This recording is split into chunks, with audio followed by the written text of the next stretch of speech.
जय गोपी वल्लभा गिरिवरधारी।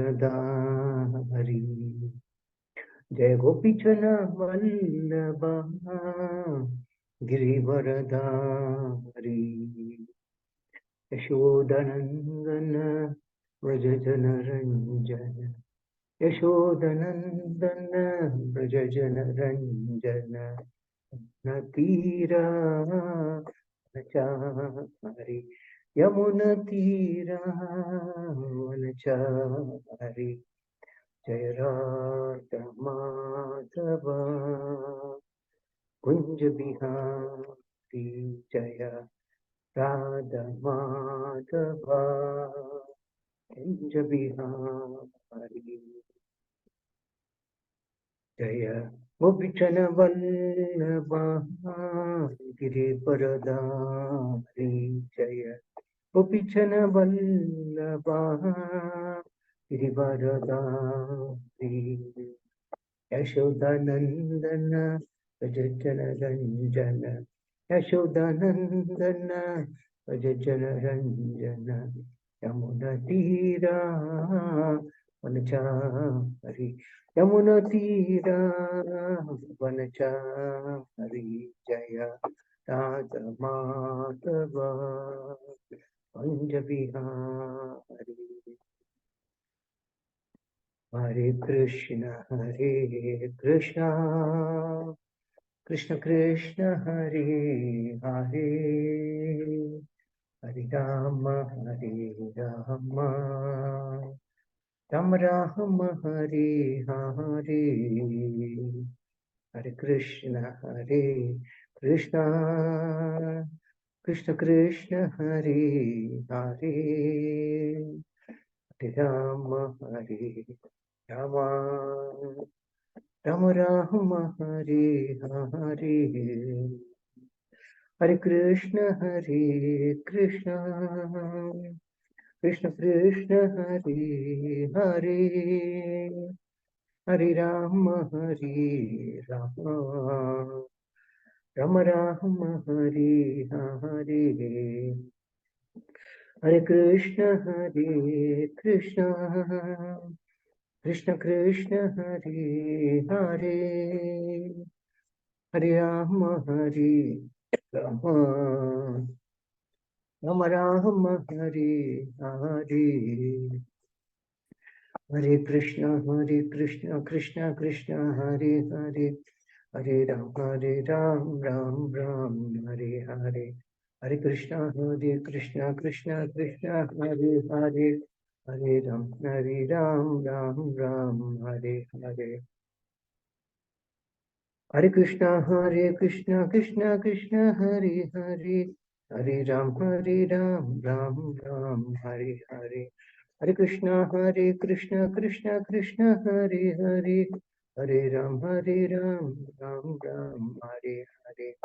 हरे कृष्ण कृष्ण कृष्ण हरे हरे।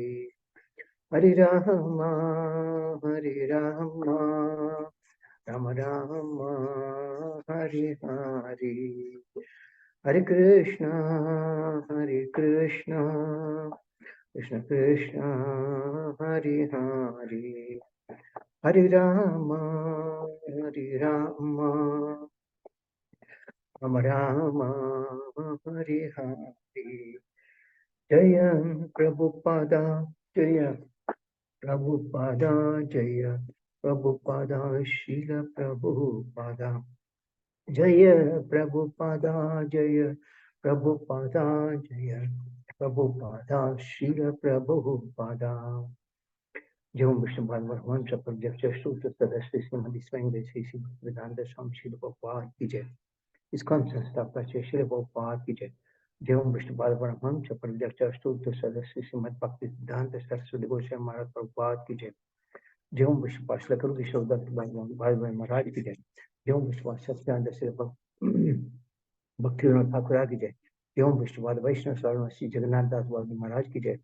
जय श्री रूप सनातन भट्टर गुणा श्री जीव गोपाल भट्टदास शक्ति स्वामी प्रभु नमाचार्य हरिदास ठाकुर की जय।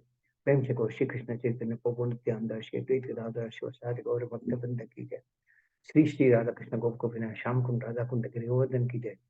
श्री गौरांगी बेंगलोरेश्वर भगवान की जय। श्री मायापुर धाम की जय। श्री वृंदावन धाम की जय। गंगमयी की जय। मुनमयी की जय। भक्ति देवी की जय। तुलसी देवी की जय। अनंत कोटि वैष्णव वृंद की जय।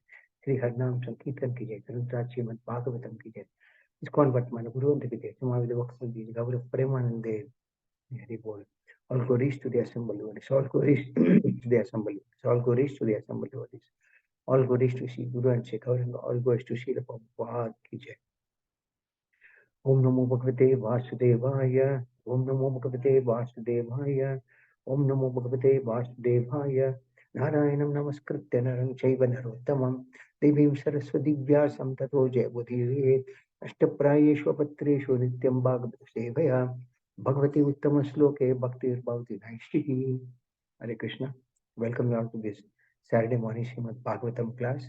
Today we are reading from Srimad Bhagavatam, Canto 3, Chapter 12, Part 1. That is from text number 1 to text 28 or 29, subject, depending on the time availability. So, Om Karode Vachalam Pangam Nandagi Digiram Yakapadam Kumbande Shigram Tirtha Parmanda Vatam Shri Chaitanya Misha. In the previous chapter, we studied about the calculation of time. And today, this chapter which we are discussing today is titled Creation of the Kumaras and the Others. So we start with the first sloka where Maitreya is telling Vidura, he says, "O learned Vidura, so far I have explained to you the glories of the form of the Supreme Personality of Godhead in his feature of Kala. Now you can hear from me about the creation of Brahma, the reservoir of all knowledge." So, as I mentioned, we discussed about the time factor in the last chapter. Now here, Maitreya Rishi is explaining to Vidura about the creation of Brahma, who is the reservoir of all Vedic knowledge. Now, the first creation or primary creation is done by the Supreme Personality of Godhead. It is also called Sarga. And the secondary creation is made by Lord Brahma, which is also called Visarga.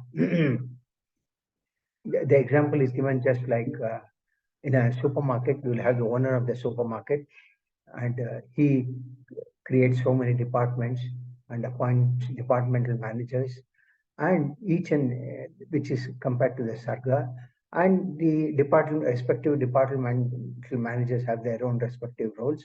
These are like the Visarga.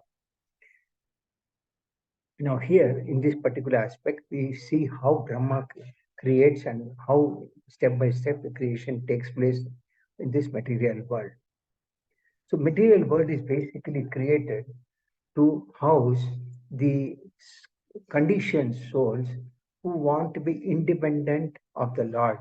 Whereas actually, eternally they are meant to be dependent on the Lord. So it is not possible to be independent of the Lord. So what happens is that forgetfulness is created. Now creation, as you all know, it requires some passion. Anything that is created in this material world cannot be created as it is. For example, even if a mobile has to be created, that mobile is a too insignificant a product compared to the creation of the whole world. But it requires so much of time, research, energy, effort, and so many things, and human resources. But Brahma, who is responsible for this material creation, he requires a lot of intelligence. So he is supposed to be the most intelligent person in this universe. And so he must have that type of passion also to create.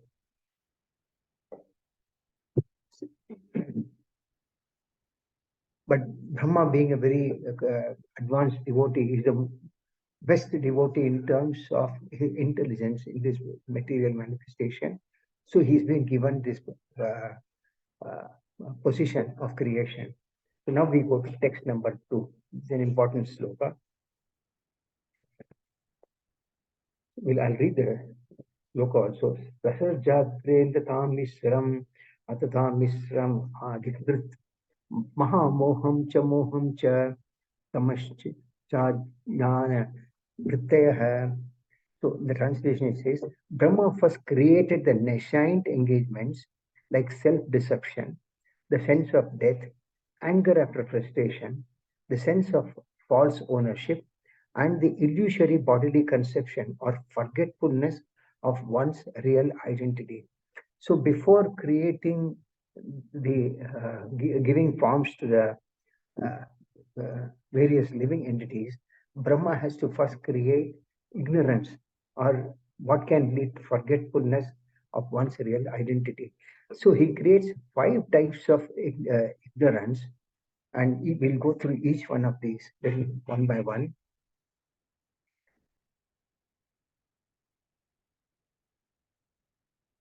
Now, first one is uh, self-deception or forgetfulness of one's real identity. I am not this body. Uh, the truth is that we are the spirit soul, but we are not this body. But this ignorance makes one to forget that he is not the soul, but he is this body. So we identify ourselves more with the body. So this is one type of ignorance. Then the second one type is about death.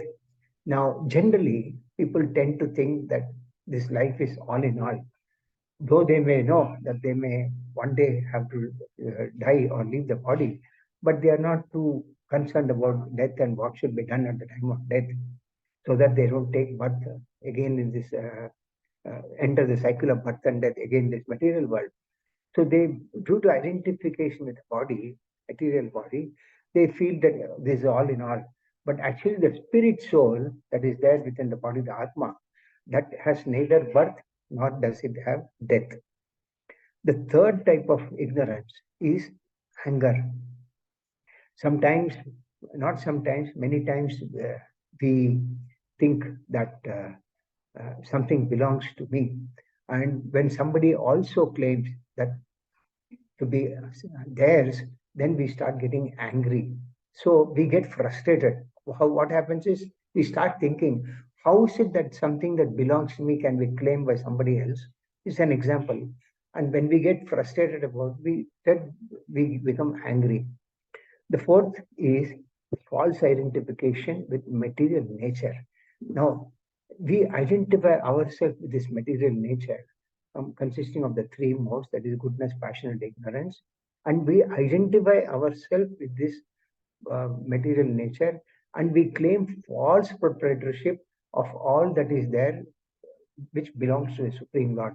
Everything is under the control of the Supreme Lord only. Nothing belongs to us, everything belongs to Him.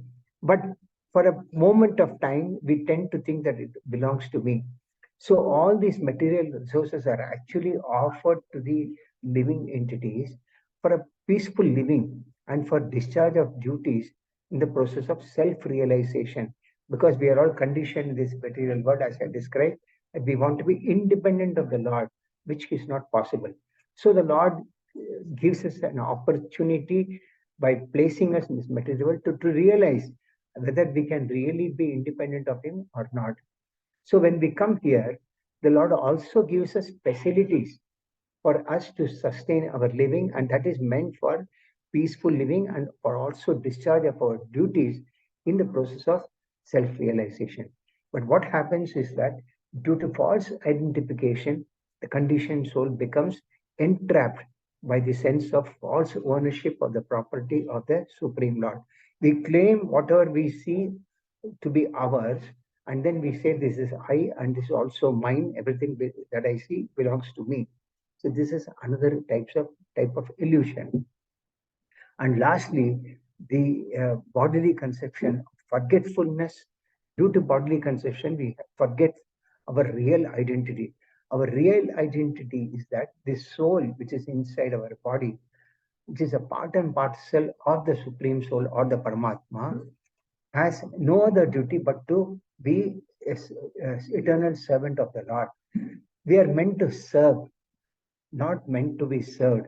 But we think that due to identification of the body, we feel that everybody has to serve me, and that constitutional position of serving the Lord does not is not there. So this is another type of illusion. So this way, Brahma actually created 5 types of illusion, because without creating these 5 types of illusion, then we will not know. For example, if light and dark, these are two contrasting things. But if there is only light, we unless and until we experience darkness also, we will not understand what is light. So Brahma had to create these 5 types of illusion for us to understand our real identity, our position, etc.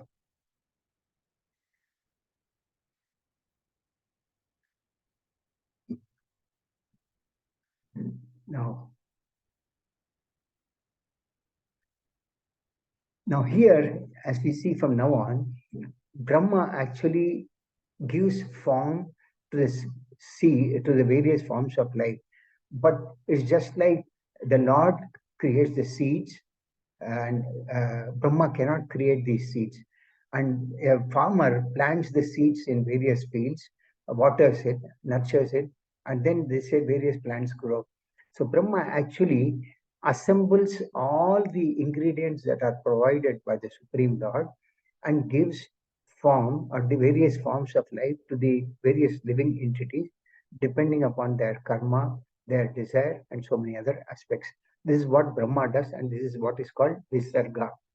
Now we will go to the next sloka.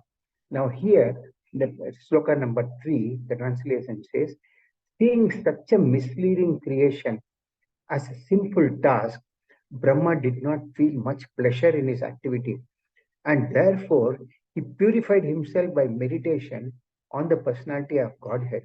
Then he began another term of creation.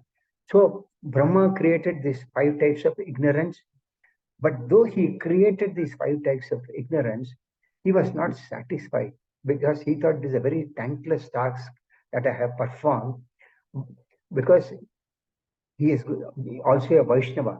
And he, being a Vaishnava, he is also having that compassion towards all the living entities. But at the same time, he does this as a duty to the Supreme Personality of Godhead. Like I said, Brahma is not a normal living entity like us. He's the most intelligent person in the entire material manifestation in this universe. So he has been endowed with this responsibility of creation.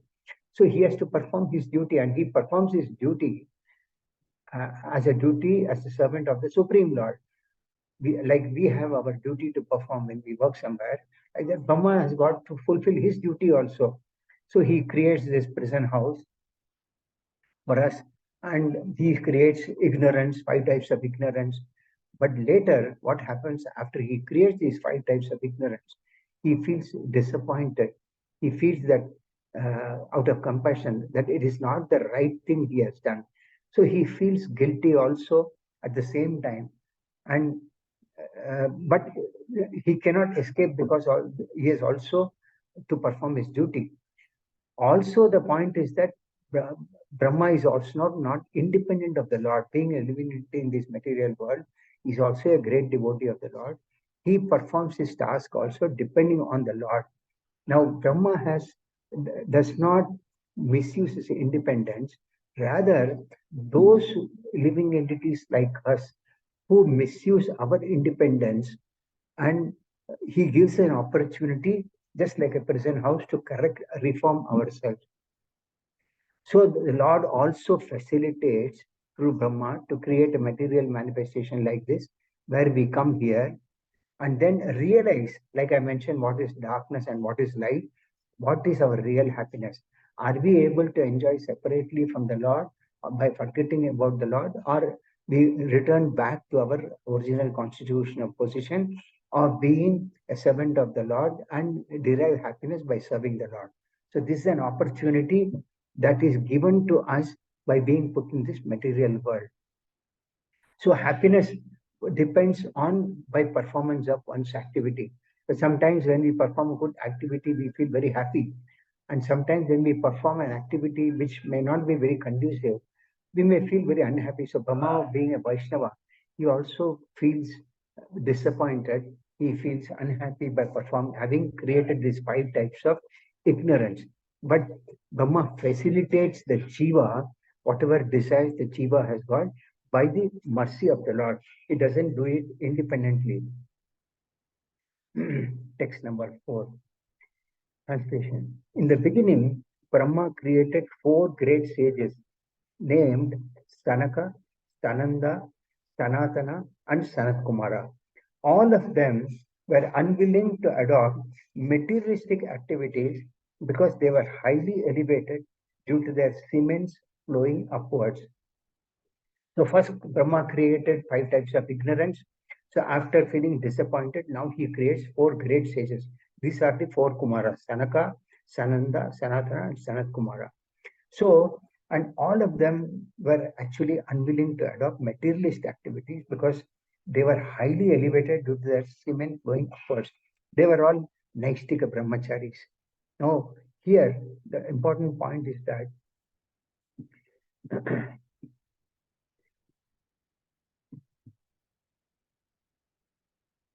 there are 2 types of brahmacharis.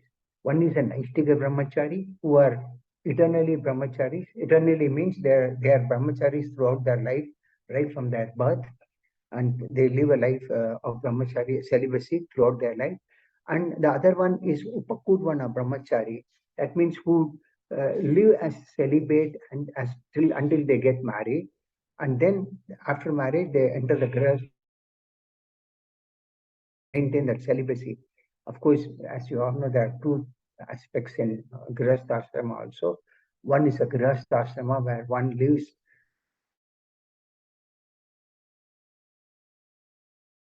both the husband and wife live in that ashrama as a service to the Lord, and that ashrama is called Grihastha. But one who lives for their own sense gratification, which in general we see today all over the world, is called a Grihamedi, where they enjoy a life of sense gratification. So, after creating nations, Brahma uh, created these 4 Kumaras, and to them, to hand over, to go further towards the material creation, he created 4 types of duties also, 4 aspects. These are 4 aspects of knowledge, 4 principles of knowledge. And these are, one is called Sankhya, which is otherwise called the philosophy of analytical study of material conditions, which also is in the 3rd canto of Srimad Bhagavatam called Sankhya Yoga. Then the next one is the second principle of knowledge is yoga or mysticism for liberation of the pure soul from material bondage. So this also yoga is a linking process which frees one from this material bondage from the cycle of birth and death. The third is vairagya or detachment. Detachment is the acceptance of complete detachment from material enjoyment in life so that one can elevate himself for a higher spiritual understanding. And the last is tapas or austerity, various kinds of voluntary austerities performed for spiritual perfection. So these 4 principles of knowledge, Brahma handed over to the 4 Kumaras, and they formed what is called as a Kumara Sampradaya. They formed a Sampradaya of their own called Kumara Sampradaya, also sometimes called Nimbarka Sampradaya, for advancement of bhakti. So all these great sages were all great devotees of the Lord. Now, 2 things are very, very important here. One is that to perform in devotional service, one has to have 4 very necessities in life: austerity, mercy, truthfulness, and cleanliness. And austerity is one of them. Without austerity, one cannot perform spiritual life. Certain amount of austerity is always required. So Brahma gave these 4 principles of knowledge to the 4 Kumaras. Then Brahma speaks to the Kumaras. In the next sloka, that is text number 5, he says, Brahma spoke to his sons after generating them. My dear sons, he said, now generate progeny. But due to their being attached to Vasudeva, the Supreme Personality of Godhead, they aimed at liberation and therefore they expressed their unwillingness. So after creating the 4 Kumaras, Brahma told the 4 Kumaras, now you generate progeny. But what happened was they were all attached to Vasudeva, the Supreme Personality of Godhead, and they wanted to become free from the cycle of birth and death in this material world. Therefore, they said that they don't want to create progeny. Now they are the children of Brahma, and as per Shastras, even otherwise, uh, it is said that one should always obey the order of the seniors, like, for example, father, mother, spiritual master, uh, great sadhus, etc. One cannot refuse the orders of such seniors.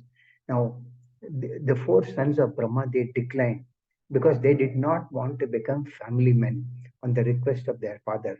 They wanted to remain celibate throughout their life because celibacy helps one in progress of spiritual life. So it is said that generally those who live a life of sense gratification, their semen flows down.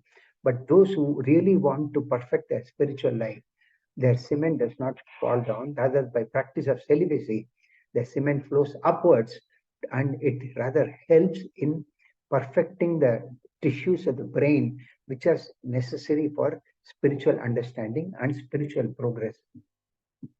So the four Kumaras did not want to uh, create progeny. Rather, they said that they want to remain permanently as Naishtika Brahmacharis. So there is a quote given by Srila Prabhupada in this sloka, which says, and it is a quote from the Srimad Bhagavatam, Devarsi Bhutapta Nrinam Pitrina Nakinkaro Nayam Nrini Charajan Sarvatmana Yah Sharanam Sharanyam Gato Mukundam Parihritya Kartam. Read the translation, it's very important. Anyone who has completely given up all worldly relationships and has taken absolute shelter of the lotus feet of the Lord, who gives us salvation and who alone is fit to be taken shelter of, is no longer a debtor or servant of anyone, including the demigods, forefathers, sages, other living entities, relatives, and members of the human society. We'll understand this translation a little more in detail. It's very important to understand. So it says that anyone who has completely given up all worldly relations and has taken complete shelter of the Supreme Personality of Godhead, his lotus feet. Now, here it's only Lord Krishna who can give salvation from the cycle of birth and death, and he alone is fit to be taken shelter of. One who has taken shelter of such that Supreme Personality of Godhead is no longer a debtor or servant to anyone. So, if one has taken complete shelter or surrendered to the Supreme Lord, he need not be a debtor or a servant of anyone, to whom all it includes the demigods, it includes the forefathers, the sages, the other living entities, relatives, and members of human society. So normally we see in the society today, people are surrendered to so many demigods, so many forefathers, so many sages, etc. But one who has surrendered to the Supreme Personality of Godhead, he has no such obligations to the demigods or forefathers. The example is given like if you water the root of a tree, automatically all the branches, leaves, everywhere they get the nourishment of that water. Similarly, one worships the Supreme Personality of Godhead. One is not obliged to worship separately a demigod or a forefather or any other sage or living entities or like human society. So the Kumaras were all surrendered devotees of the Lord. So there was nothing wrong in what the Kumaras said, though they refused their father's request to become family men. But because they wanted to focus on liberation and not on procreation.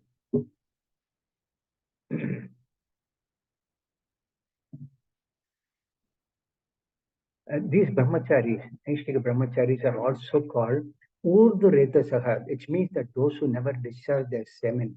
So, like I mentioned, celibacy is very, very important.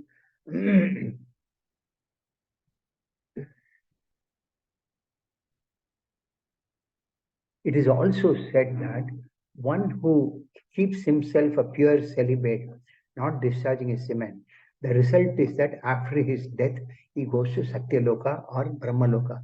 That is why it is very, very important that those who don't want to get married, if they remain celibate, they can go to Satyaloka after this lifetime. And it is the sex life which is the chief cause of all the material miseries in this material world. So the Vedic civilization was based on very much limited sex life.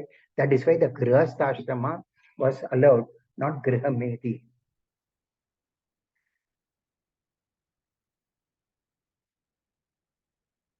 And it is also said that if one has to be successful in his grihastha ashrama, one has to be a successful brahmachari also, for which actually training is required. This is called the regulative principles of freedom. Now, brahmacharya also does not mean wearing a saffron dress, but beyond that, it is mentioned in the sixth canto of Srimad Bhagavatam that life of celibacy has 8 aspects. It is works both ways. It says one should not think of women, one should not speak about sex life, one should not dally with women, one should not look at women lustfully. One should not talk very intimately with women or decide to engage in the union. Nor should one endeavor for sex life or engage in sex life. One should not even think of women or look at them, to say nothing to talk about them. This is what is called a first class brahmacharya, which I mentioned, Naishtika brahmachari. That is why, as per Shastras, it is said that one should not uh, uh, live in with a woman in a secluded place, whether it be even its own mother or sister or daughter, because the senses are so very strong that it can drive anyone.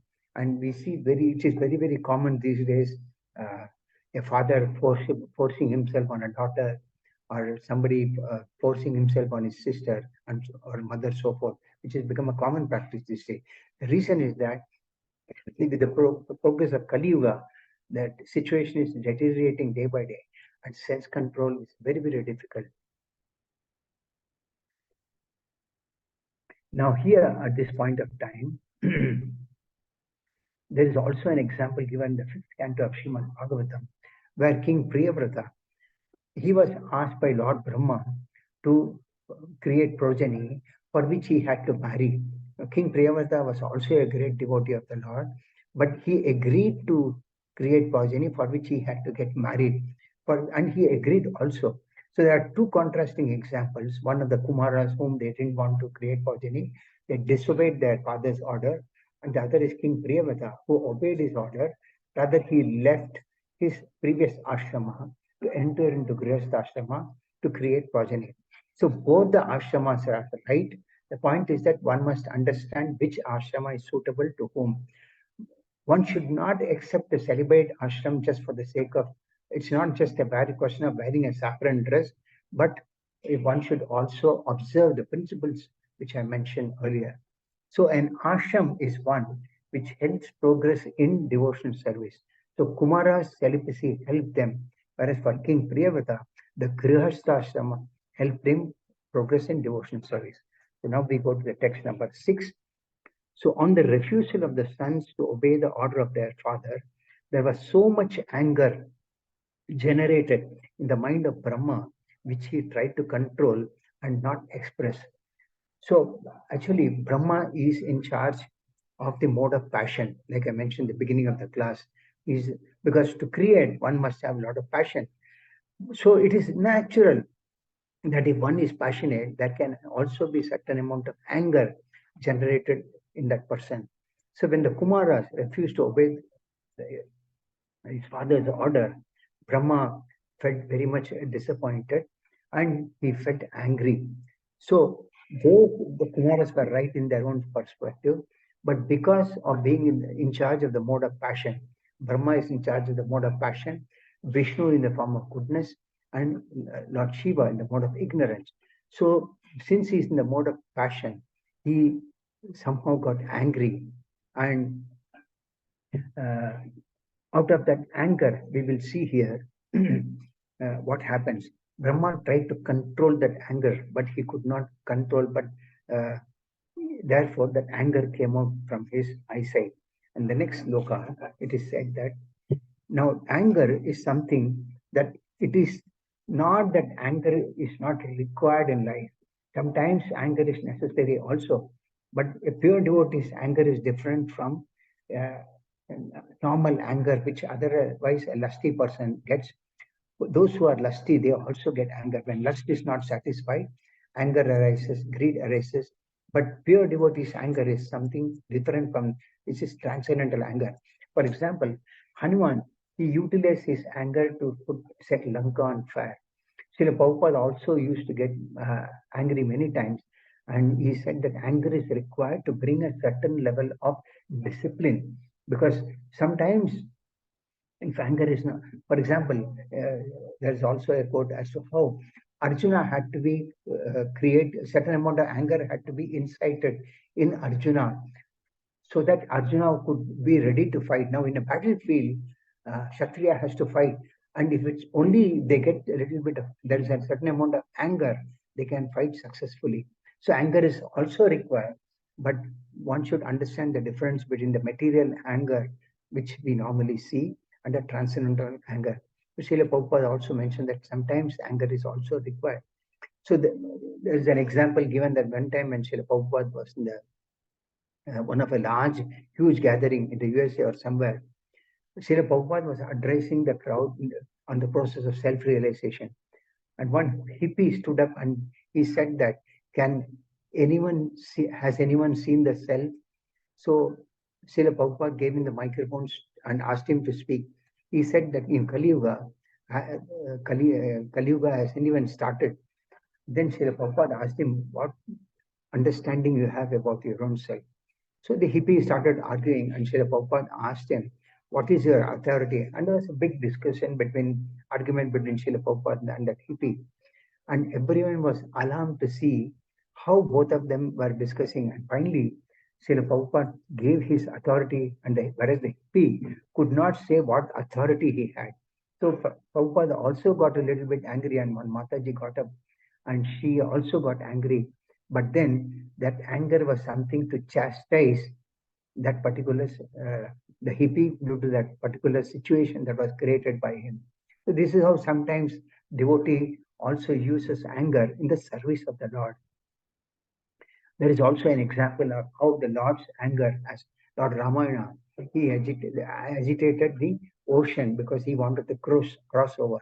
So that is a transcendental anger. So Brahma also became angry.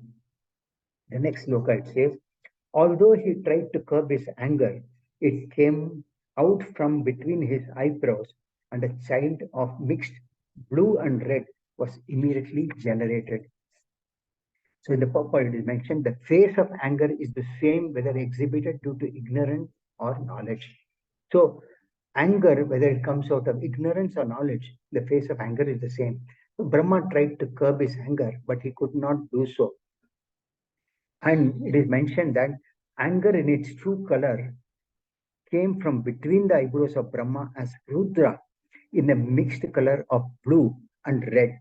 Blue represents ignorance and red represents passion, because anger is a product of passion and ignorance. So, from the eyebrows of Brahma came this personality called Rudra. Sloka number 8. After his birth, he began to cry, O destiny maker, teacher of the universe, kindly designate my name and place. So Rudra appeared from the anger of Lord Brahma, and then he told Brahma, O destiny maker, teacher of the universe, kindly designate my name and place. So he asked for a name for himself, and he wanted a place to reside. And sloka number 9, the translation says, the all-powerful Brahma, who was born from the lotus flower, pacified the boy with gentle words, accepting his request, and said, do not cry, I shall certainly do as you desire. So as a child, when a child cries, the mother tries to console the child. And here, when this child cried, Lord Brahma said that, pacified him with very nice words, said that, I do not cry, I shall certainly do as you desire. In text number 10, thereafter Brahma said, O chief of the demigods, you shall be called by the name Rudra by all people because you have so anxiously cried. So Brahma gave the name to the child as Rudra because he cried so anxiously. So because he cried, he came to be known as Rudra. That is the meaning of Rudra. Text number 11. Then Brahma says, my dear boy, I have already selected the following places for your residence: the heart, the senses, the air of life, the sky, the air, the fire, the water, the earth, the sun, the moon, and austerity. There is a long purport because there are a lot of important points in this sloka. We'll try to understand each and every point. Now, Rudra is in charge of the mode of ignorance. Now, anger is an exhibition of lust. Uh, it is the result of the mode of passion. So when hankering when hankering and lust they are unsatisfied, then anger appears, which is a very great enemy for a conditioned soul. The most sinful and inimical passion this of this anger is represented as ahankara, or false ego attitude of thinking oneself to be all in all. So this false ego makes one think that he is all in all in this material world. So this egocentric attitude is a manifestation of the Rudra principle. Now this Rudra principle is a principle of anger. It is generated in Rudra was given in so many places to reside. Now we'll go through each one.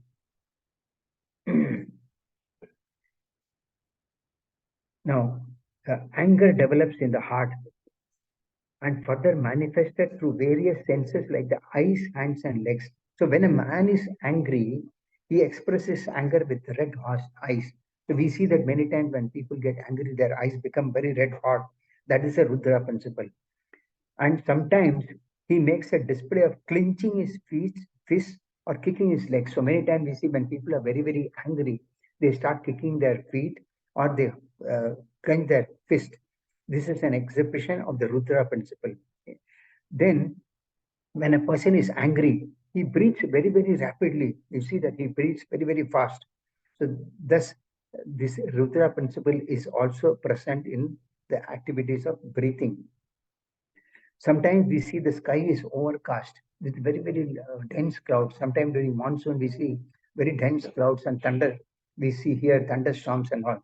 That is also because the Rudra principle is existing in that the clouds roar in anger.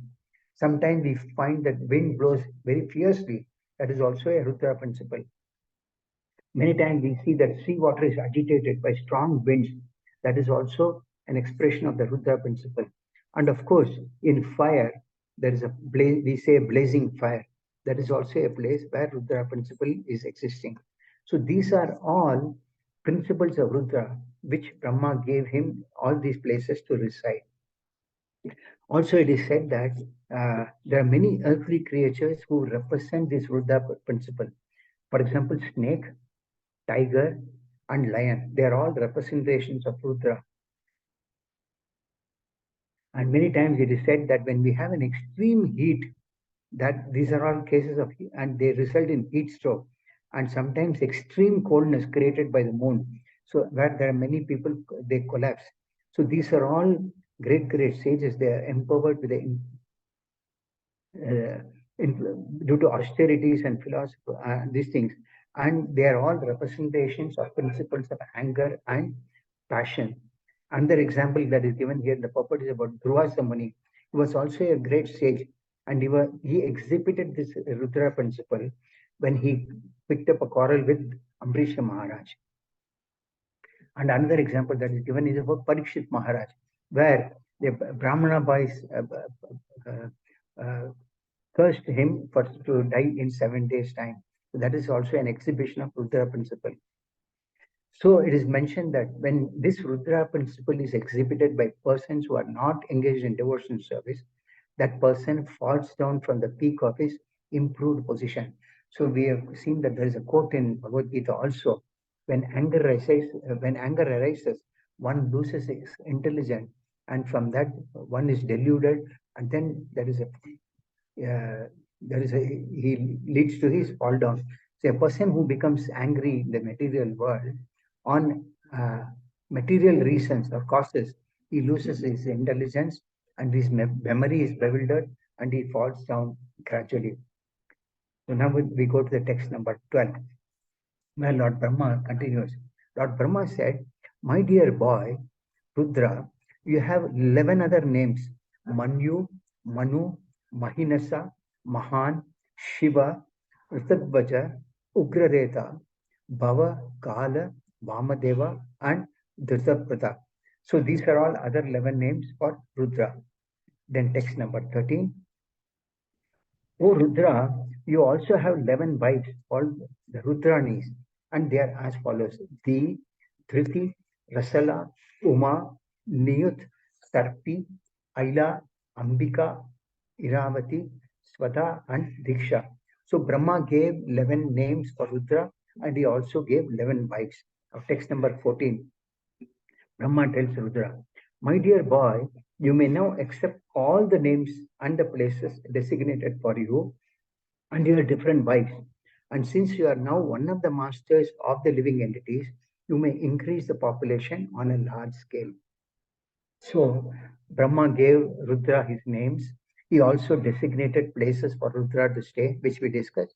He also gave wives to all of them. And now he asked Rudra to increase population on a large scale.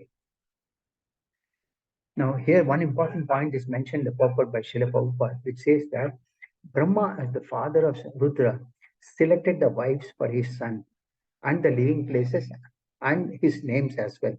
So it was a practice in the Vedic civilization that whenever a person is born, the names are given by the father, the places to reside is also given by father, and then selecting the wives was always done by the father and not by themselves, which is a practice today. Today, if father says that you marry so and so, nobody will agree for that. But the Vedic civilization was such that the children would always let the parent select their wives for them. Now, text number 15. Translation says, the most powerful Rudra, whose bodily color was blue mixed with red, created many offspring exactly resembling him in features, strength, and furious nature. So Rudra created many living entities combined with blue and red color, and he created those offspring exactly resembling like him in features, strength, and furious nature. Text number 16. The translation says, the sons and grandsons generated by Rudra were unlimited in number, and when they assembled together, they attempted to devour the entire universe. When Brahma, the father of the living entity, saw this, he became afraid of the situation. So what happened was Brahma asked Rudra to create progeny. He created living entities exactly like him, and they were all uh, uh, very aggressive, passionate, those in the mode of passion and ignorance, with all blue mixed and with blue and red, and they were all very furious with a lot of strength in them. So they started, whenever they would assemble together, they would actually devour, they went to the extent of devouring the entire universe. Actually, Rudra also can create, but this time Rudra created living entities like himself, and they started to annihilate everything that was being created. That means the creation starts, and immediately they start destroying them. And when Brahma saw this, he became very, very afraid of seeing that situation. Now, he realized that the devotees or followers of Rudra are a big menace to the society. And they are so much so that they are dangerous to Rudra himself. And it is mentioned in the purport that descendants of Rudra sometimes make plans to kill even Rudra by the grace of Rudra. That is the nature of his devotees. Then text number 17. Brahma told Rudra, O best among the demigods, there is no need for you to generate living entities of this nature. They have begun to devastate everything on all sides with the fiery flames from their eyes, and they have even attacked me. So Brahma continues to tell Rudra that you have created living entities who are so dangerous by nature, and they have started devastating everything on all the sides with such fiery flames from their eyes. Like I mentioned, anger comes from their eyes, and they have all attacked even Lord Brahma. So Brahma is uh, uh, like a grandfather for them. And these living entities created by Rudra, they all started even attacking Lord Brahma. Then text number 18, Brahma then further goes to tell Rudra. He says, "My dear son, you had better situate yourself in penance, which is auspicious for all living entities and which will bring all benediction upon you. By penance only shall you be able to create the universe as it was before." So here, Brahma then advises Rudra to take up the path of penance or austerities by which he will be able to create the right progeny. Now, here at this point, there's one thing that I would like to touch upon, that is performing devotional service uh, is not very easy. At the same time, it is not difficult, but one has to come across a lot of challenges in one's life. Like we see here from the beginning, Brahma had to create ignorance. That was his duty he had to perform. But he performed it as a service to the Lord. But he was feeling disappointed and guilty, and then he created the four Kumaras. He wanted them to go for progeny, but they also refused for a higher purpose. So again, he felt disappointed, and that was another challenge. Then from that anger came Rudra, and Rudra created so many living entities who started devastating all the material manifestation. And now, finally, Brahma uh, is asking Rudra to perform austerities or tapasya. So these are all challenges that Brahma faced, and it is also possible, not possible, it will also happen in the process of performing one's devotion service. But the example that one can take from Brahma's life is that he was very much determined to create progeny, because ultimately he has created this material world for living entities to refine themselves, reform themselves. So he has to fulfill the desire of the Supreme Lord. So he had that determination, which he continued, with which he continued to face the challenges. He did not say, "No, now I'm giving up." No, he continued with his determination. Then in text number 19, Brahma tells Rudra, "By penance only can one even approach the personality of Godhead, who is within the heart of every living entity, and at the same time beyond the reach of all senses." So Brahma asked Rudra to perform penance. And like I mentioned, penance or austerity is a voluntary acceptance of bodily inconvenience for a higher purpose. So many times we see people fast without a purpose, but fasting also has to be done for a particular, that is, you voluntarily accept some bodily inconvenience for a higher purpose, for spiritual progress, not for like many times we see for political these things, people fast. Such fasting is not the right fasting. It's not a spiritual, it's not for spiritual progress, but political motivation. Such fasting is not helpful in one's life. So Brahma asked Rudra to perform penance.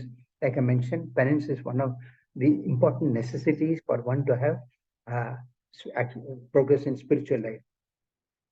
So text number 20, Maitreya says. Now Maitreya said, thus Rudra, having been ordered by Brahma, circumambulated his father, the master of the Vedas. Addressing him with words of assent, he entered the forest to perform austere penances. So Rudra accepted the order of Brahma and immediately circumambulated Brahma. And this is how the practice was, that before entering the forest, he circumambulated Brahma, which was a mark of respect. And he left to performing penance. Text number 21. Brahma, who was empowered by the Supreme Personality of Godhead, thought of generating living entities, and he begot 10 sons for the extension of the generations. So now Brahma, he further thought of generating living entities, and he begot 10 sons for the extension of for further progeny. So in text number 22, those details are given. Marichi, Atri, Angira, Pulastya, Pulaha, Kratu, Bhrigu, Vashishta, Daksha, and the 10th son Narada were thus born. So this is how Brahma created the next level of progeny.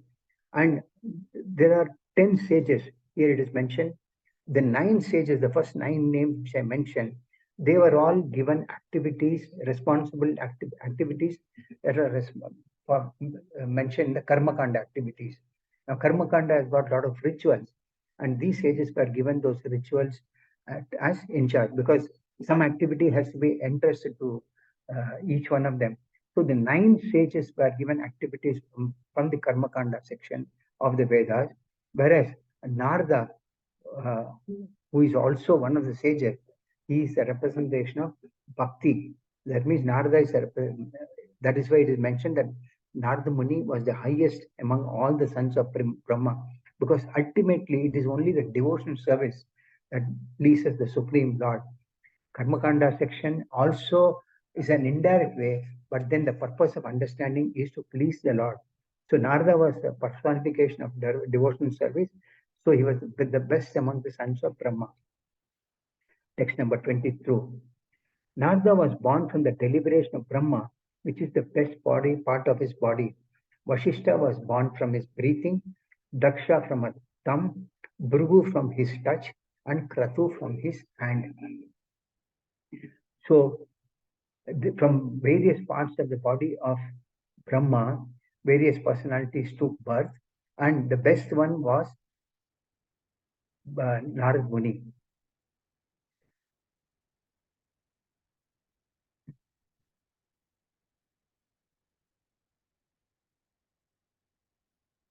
And Narada was born from the best, that is deliberation. Brahma's mind, Brahma deliberated in his mind, and thus Narad Muni was born. So Narad Muni, the name very Narada means one who can deliver the Supreme Lord. That means it's not that Narad Muni takes the order and he can deliver to the Supreme Lord to anyone and whomever orders him. No, that is not the actual meaning. That actual meaning is that Nara means the Supreme Lord. The means one who can deliver. That means if Narada delivered, Lord, Supreme Lord is not a commodity like anybody else, but Narada can give the transcendental loving service of the Lord as a servitor or as a friend or a parent or whatever rasa. Everyone has got some rasa within themselves. Narada can give that transcendental loving service of the Supreme Lord to a desiring living entity. So this is what Narada Muni is meant for. And not only that, the personality of Godhead cannot be realized by any amount of Vedic knowledge or by any number of penances. But a pure devotee of the Lord can give that transcendental loving service to a deserving living entity. Text number 24. So many sages took birth from various parts of the body of the Lord, of Lord Brahma. Text number 24. Pulastya was generated from the ears, Angira from the mouth, Atri from the eyes, Marichi from the mind, and Pulaha from the navel of Brahma. So like this, the great sages were born from various parts of the body of Brahma. Text number 25. Religion was manifested from the breast of Brahma, wherein is seated the Supreme Personality of Godhead Narayana.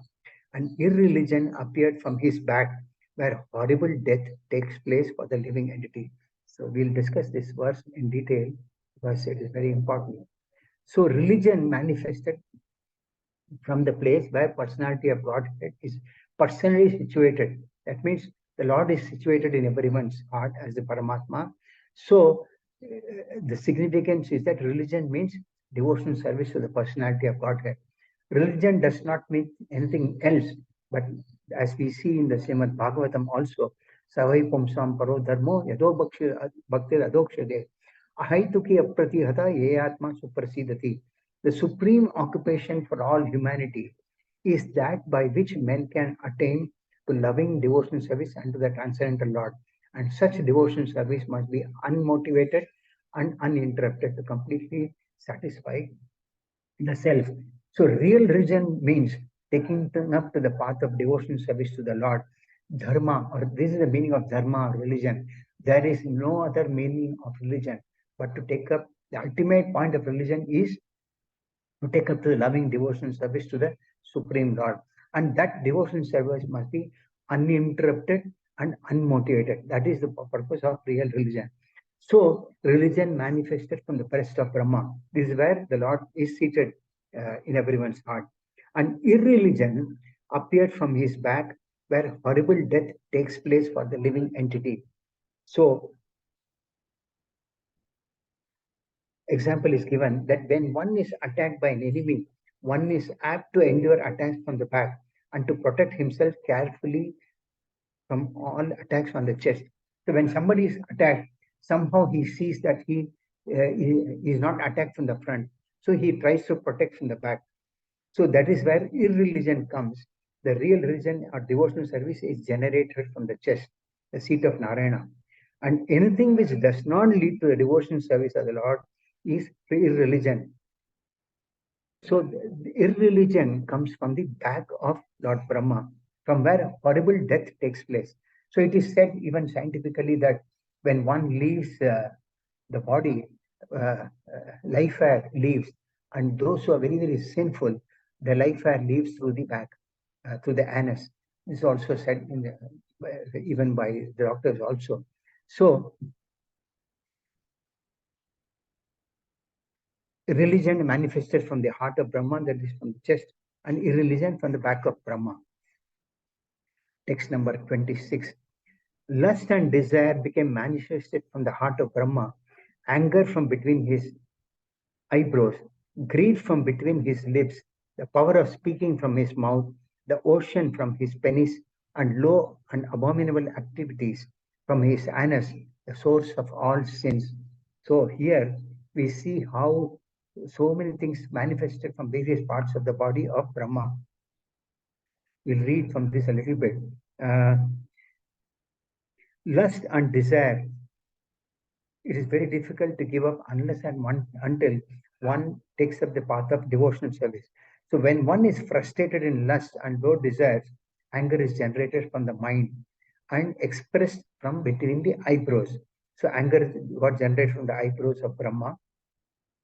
Therefore, it is recommended that one should concentrate the mind by focusing on the place between the eyebrows where the devotees of the Lord focus on the personality of Godhead. So, with the devotees of the Lord, focus their mind on the personality of Godhead.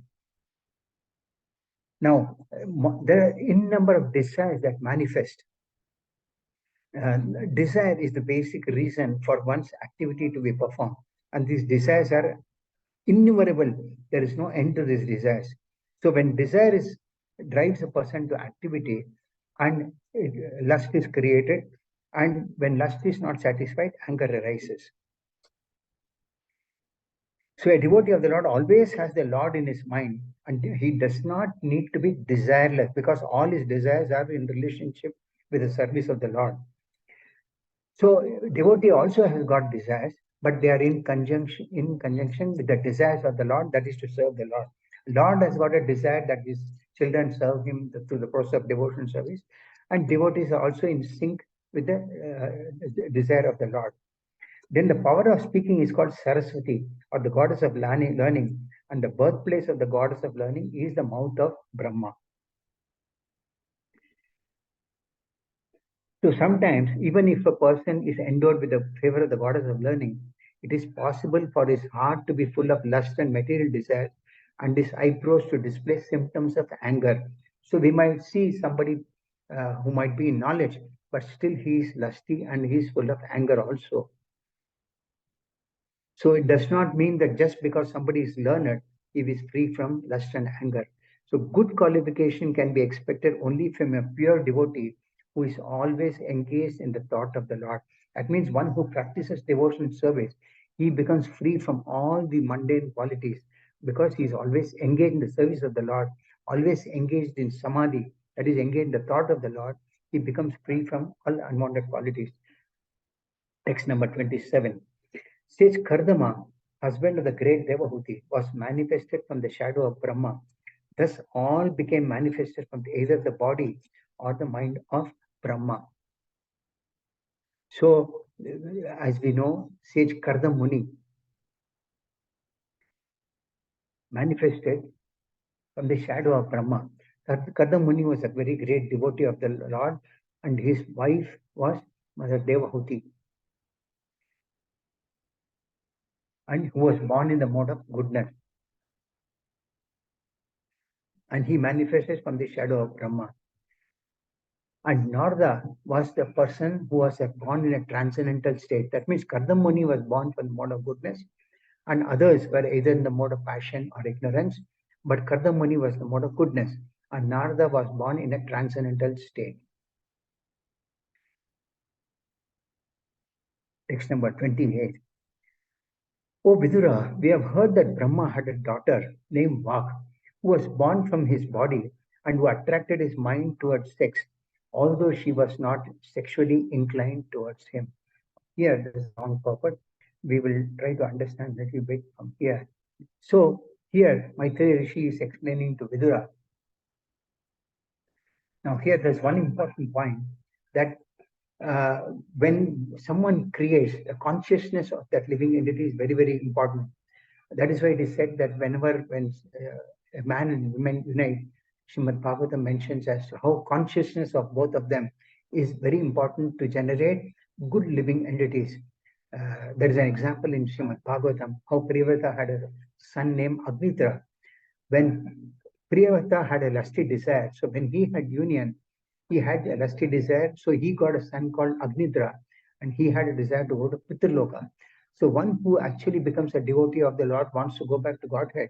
But those who are karmakandis, they have various desires, and one of the example is this Pitraloka. This Agnitra had a desire to Pitraloka. Now here in this text 28, there's a mention as to how Brahma had a daughter. The daughter was named as Vak. She was born from his body, and Brahma got attracted his mind towards sex, although she was not sexually inclined towards him. So here, the Papa Srila Prabhupada mentions from a quote from ninth canto of Srimad Bhagavatam, that the senses are so mad and so strong that they can bewilder even the most sensible and learned man. The senses are so strong that it can bewilder even an intelligent man also. Therefore, it is said that one should not indulge in living alone even with one's mother, sister, or even daughter. So Maitreya actually hesitated to mention this particular aspect to Vidura, because here it is a question of Brahma, who is the first secondary creator of this whole manifestation. And how is it that Brahma was sexually inclined to his own daughter, but still he mentioned it in a hesitating way, because sometimes it happens even in the case of Brahma also. So in the beginning of the class, I mentioned that Brahma is the creator of all the living secondary creator. He gives forms to various species of life. And Brahma is also in the mode of passion. But Brahma is the most intelligent being. That is why he is given the responsibility of creation. But still, it is not that Brahma can be free from all these qualities of lust, anger, desire, etc. Brahma also being the most suitable living entity can also not be free from this. But here in the purport it is mentioned that Brahma also became a victim of this sexual urge, and he ran after his daughter. But this is not this particular Brahma that we have in this universe. It happened in some other kalpa, some other time. Various kalpas. So in one of the kalpas, this would have happened. That this person, the Srila Prabhupada mentions that before hearing Srimad Bhagavatam, this might have happened to Brahma. But after hearing Bhagavatam directly from the Lord, there was no possibility of such failures by a personality like Brahma. But one should take note of this and learn what can be a lesson one can take. Human being is a social animal. Social animal. Normally we say human being is a social animal. He cannot live without associating with other human beings. And unrestricted mixing with the fair sex leads to downfall. So such social freedom of man and woman, especially among the younger section, is certainly a great stumbling block on the path of spiritual progress. So this is how Maitreya gives this example for other conditions living entities to learn, not that Brahma created this blunder, but an example is given from which we should learn to to be careful in our interaction with the opposite sex. Then, before I conclude the class, I will read the last sloka, that is 29. Thus, finding their father so deluded in an act of immorality, The sages headed by Marichi, all sons of Brahma, spoke as follows with great respect. So the sons of Brahma, they address their father, which I will not touch upon. The next speaker will take up the following slokas, will take up this particular this thing. So they address Brahma, the dangerous situation of those who are in the path of self-realization. That anyone, if a personality like Brahma can be brought to a situation of bewilderment, what about insignificant living entities like us?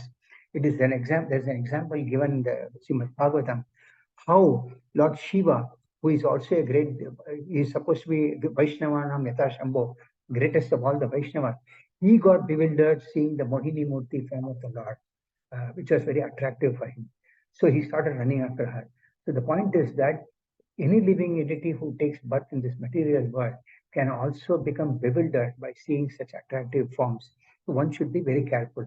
So these are some of the important lessons that we can take from this discussion today.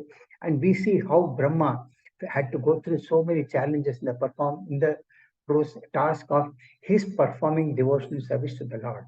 So we also, in the process of performing devotional service to the Lord, can come across many challenges, and the examples are given here.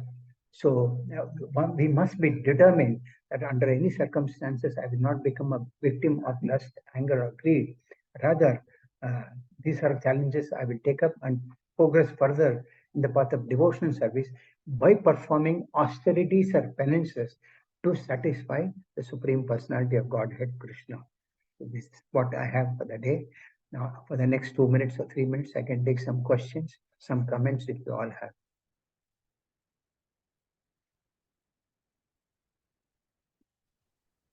Hare Krishna Prabhuji, then Pranam.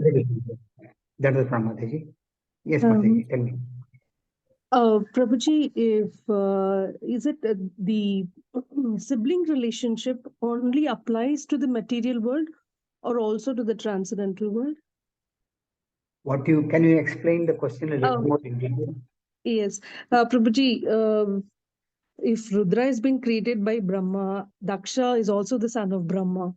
So yes, they in relationship they're both siblings, right?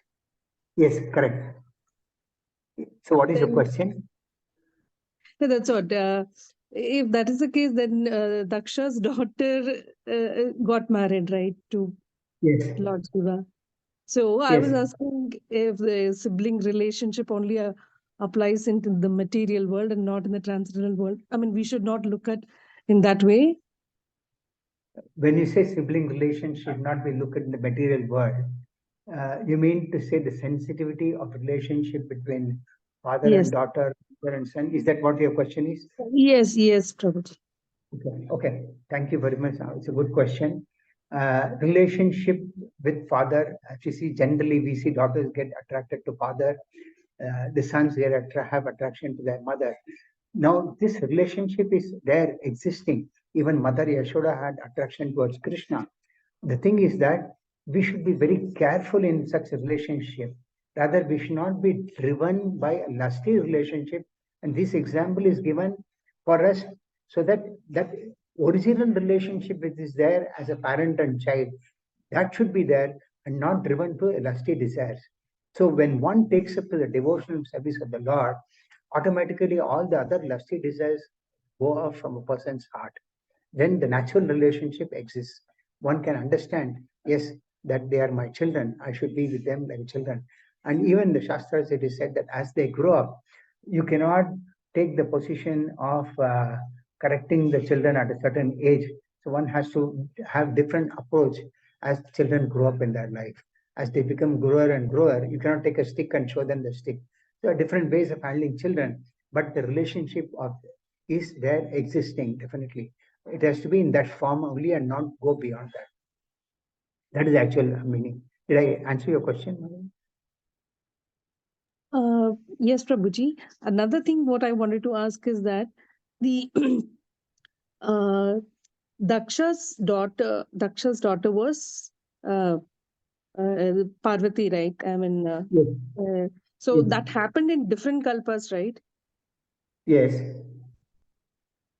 It happens at a different time because that is coming in the 5th canto or 6th canto of Srimad Bhagavatam. Daksha creates his progeny. So here Brahma's progeny comes and then Daksha's comes a little later. Oh, okay.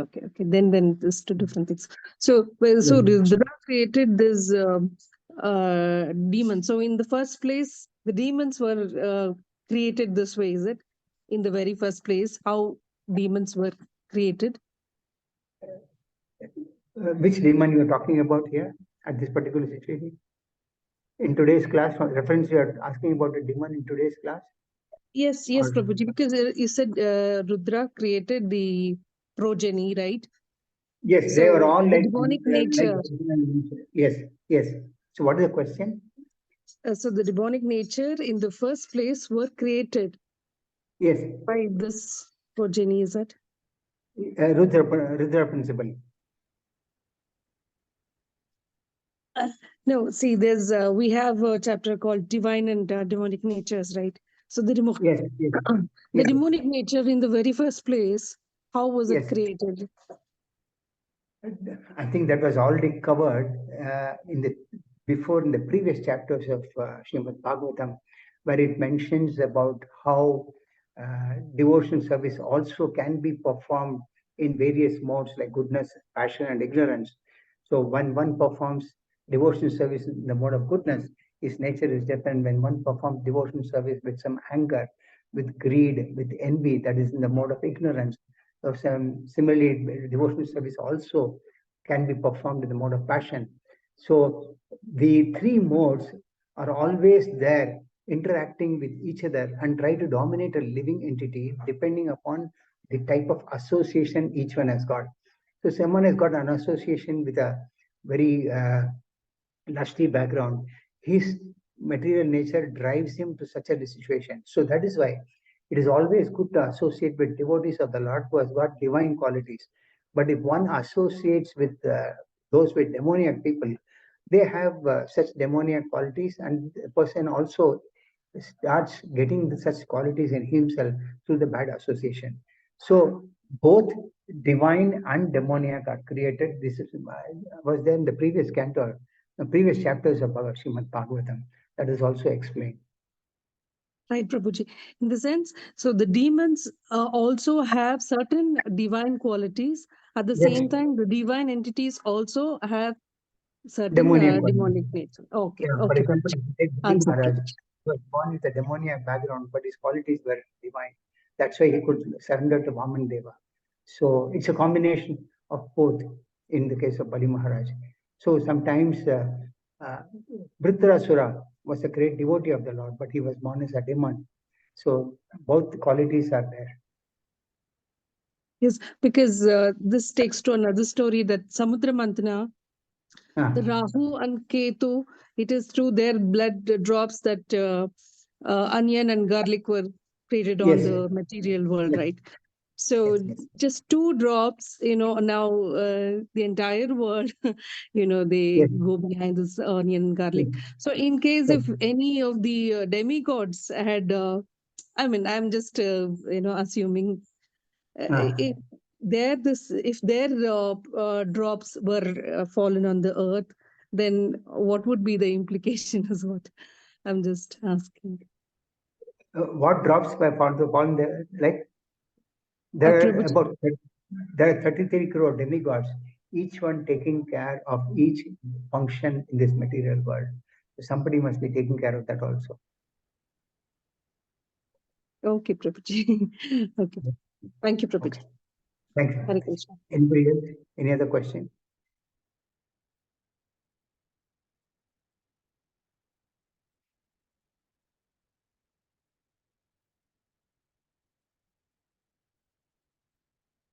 Hare Krishna, Prabhuji.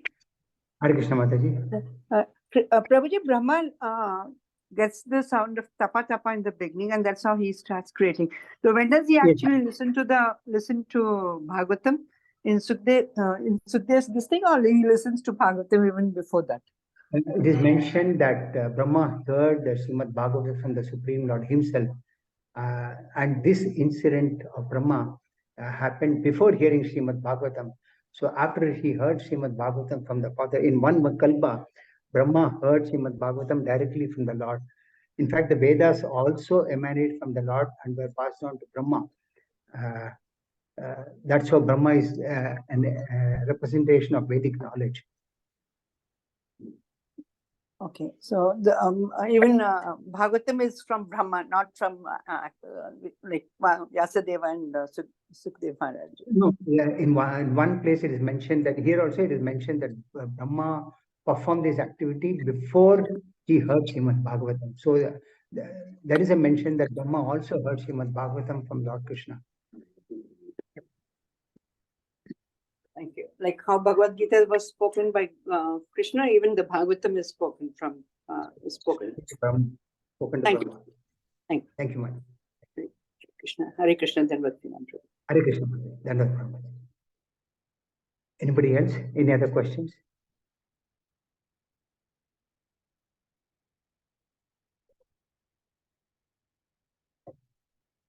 If there are no more questions or comments, can I take the class as closed, Prabhu? Hare Krishna Prabhuji, Dandavat Pranam. Hare Krishna Mataji, Dhanavad Pranam Mataji.